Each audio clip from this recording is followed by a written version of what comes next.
Assalamualaikum warahmatullahi wabarakatuh. Ya, perkenalkan, nama saya Muhammad Syafiq Gizi, NIM saya 230505554, prodi saya Ilmu Komputer, dasar pengampu saya Pak Ihsan Maulana Eskom MTI, saya dari Universitas Syedsi Madani. Di sini saya diberikan tugas oleh Pak Ihsan, yaitu untuk menjelaskan dasar-dasar pemrograman. Oke, sudah. Yang pertama, konsep dasar dan pengantar bahasa pemrograman. Yang kedua ada struktur dan sintak dasar. Yang ketiga logika pemrograman dasar. Keempat ada from dan input pengguna. Yang kelima ada struktur, control, if, else, dan switch. Yang keenam ada pengulangan dan pengolahan data atau looping. Selanjutnya, apa itu konsep dasar pemrograman? Konsep dasar pemrograman adalah fondasi atau landasan utama yang harus dipahami oleh seorang programmer, baik pemula maupun yang sudah berpengalaman. Jadi, walaupun sudah berpengalaman atau masih pemula, kita harus memahami konsep dasar pemrograman itu apa sih, gitu. Soalnya itu ada mengapa konsep ini sangat penting bagi seorang pemula. Yang pertama, karena untuk membangun pemahaman yang solid. Yang kedua, menulis kode yang baik. Yang ketiga, memecahkan masalah. Yang keempat, berkolaborasi dengan programmer lain. Dan yang kelima, mempelajari konsep yang lebih lanjut. Oke, selanjutnya, sini ada contoh sintaks sederhana saya menggunakan PHP. Oke, sini selanjutnya ada struktur dan sintaks PHP. PHP dalam bahasa lainnya adalah Hypertext Preprocessor. Adalah bahasa pemrograman server-side yang banyak digunakan untuk mengembangkan aplikasi web. Nah, sini contohnya saya menampilkan codingan PHP sampai sini untuk menampilkan kata-kata hello world. Jadi di sini PHP inputnya, output yang keluar adalah hello world gitu. Oke, selanjutnya struktur dasar file PHP. Jadi struktur dasar file PHP yaitu campuran HTML dan PHP. File PHP adalah gabungan antara kode HTML yang ditampilkan langsung di browser dan kode PHP yang diproses di server. Jadi kita ada tag PHP. Kode PHP diapit oleh input yang PHP yang awal tuh. Kita tanda itu. Selanjutnya ada ekstensi file PHP biasanya memiliki ekstensi .php. Jadi kalau kita menyimpan file untuk PHP, ya belakangnya ada .php. Itu ada sintak dasar. Sintak dasar ini yang pertama ada case sensitif. Itu kita membedakan huruf besar dan kecil. Dan ada contoh itu ada titik koma. Biasanya digunakan di akhir setiap pernyataan. Berkomentar untuk satu baris itu menggunakan dua set. Selanjutnya untuk multi baris dia pakai tanda bintang ya, ditambah tanda bintang cuma satu garis miringnya. Itu satu titik juga dengan tanda bintang dan garis miringnya. Selanjutnya ada variabel. Variabel itu diawali dengan dolar karena programmer itu suka dengan uang ya, makanya dolar gitu. Tidak perlu dideklarasikan tipenya. Jadi ada tipe data. Tipe data itu berbentuk ada integer, float, string, boolean, array, dan objek. Operator. Operator juga ada aritmatika, perbandingan, dan logika. Kontrol aliran. Nah, kontrol aliran ini ada if, else, for, while, dan switch. Jadi ada fungsi. Fungsi dari dasar ini untuk melempokkan kode-kodenya atau codingannya. Nanti ada array. Array itu untuk menyimpan kumpulan nilai. Selanjutnya, apakah konsep logika pemrograman dasar sangat penting? Ya, karena logika pemrograman adalah cara berpikir sistematis dan terstruktur untuk memecahkan masalah menggunakan bahasa pemrograman. Nah, contohnya di sini saya menggunakan bahasa pemrograman PHP. Nama saya nama sendiri di sini tampilkan Syafiq, nilai saya 45. Eh, Jika nilai lebih dari 90, maka hasil yang keluar adalah A. Jadi gitu ya. Jika tidak nilai lebih dari 70 dan nilai kurang dari 90, maka hasilnya adalah B. Dan jika tidak nilai lebih dari 50 dan nilai kurang dari 70, maka nilai adalah C.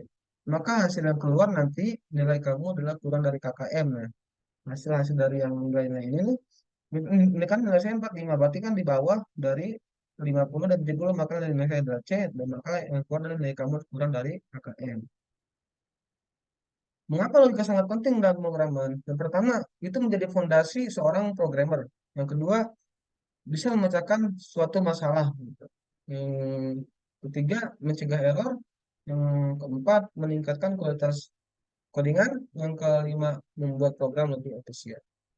Dan itu di sini saya akan menampilkan contoh dari input pengguna, from input pengguna ya. Di sini ada login. Nah, kalau ini formulir web ya. Cara kerjanya itu pengguna mengisi formulir yang telah dibuat dalam sebuah halaman web. Data yang dimasukkan kemudian dikirim ke server untuk diproses.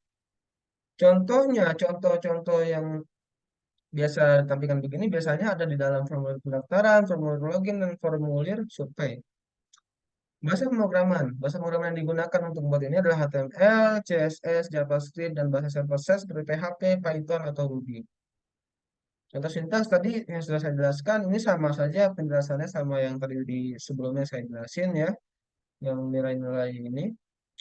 Dan sampingnya ini, yang sus ini hanya beda penggunaan saja, penggunaan codingan saja ya. Selanjutnya ada looping di sini. Looping itu apa sih?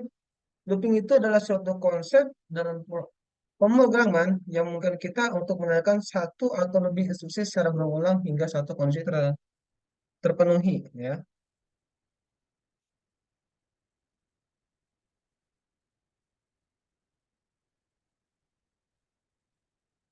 Sebentar.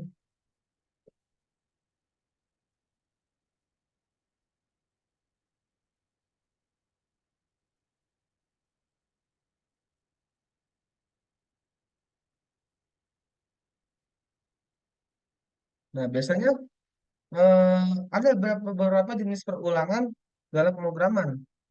Yang pertama ada perulangan for digunakan untuk mengulang sebuah proses yang sudah diketahui jumlahnya. Yang kedua ada perulangan while digunakan untuk mengeksekusi kode program berulang-ulang ya selama kondisi yang ditentukan tersebut benar. Nah, ini selanjutnya ada perulangan do dan while. Sama-sama sama dia seperti perulangan while, tapi akan selalu melakukan pengulangan sebanyak satu kali, kemudian melakukan pengecekan kondisi. Gitu. Selanjutnya perulangan for each digunakan untuk mengulangi elemen dalam satu kumpulan data, seperti array atau koleksi. Gitu. Jadi si looping ini adalah suatu struktur kontrol yang mengulang eksekusi baris perintah atau blok kode secara berulang selama kondisi tertentu terpenuhi. Nah, perulangan kode ini dapat membantu gitu dalam pengolahan data. Yang pertama, dengan mengotomatiskan tugas-tugas berulang seperti memproses item dalam suatu koleksi atau membuat rangkaian angka. Yang kedua, mempersingkat waktu pernyataan program yang harus ditulis dalam jumlah yang banyak. Selanjutnya, ada membuat kode lebih pendek, lebih mudah dipahami, dan lebih mudah dikelola. Selanjutnya, ada mengurangi redundasi dalam programan. Nah, dia di sini saya menampilkan data eh, array.